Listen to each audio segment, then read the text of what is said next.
sevdam ne olacak benim he? Aşık o topraklara. Vallahi bir şey anlamıyorum ya.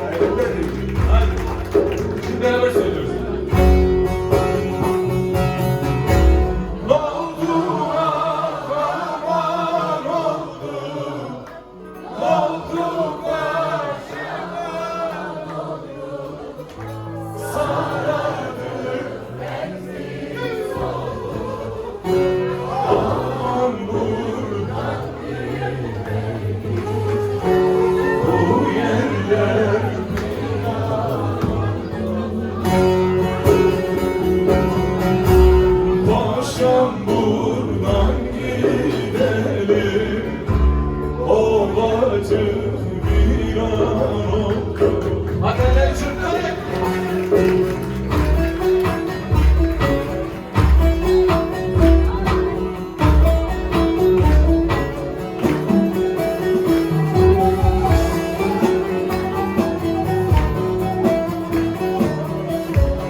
Devam etmeyin hadi.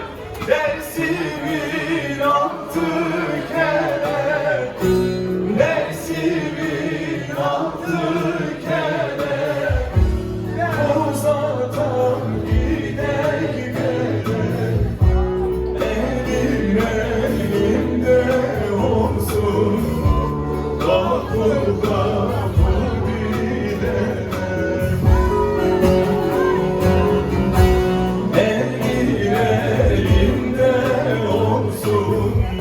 Şu dersimde bilemem.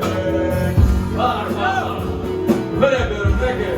Allah'a emanet olun. Aziz oğlu diyor ya. Ne oldu Allah'ıma ne oldu? Ne oldu akşama ne oldu?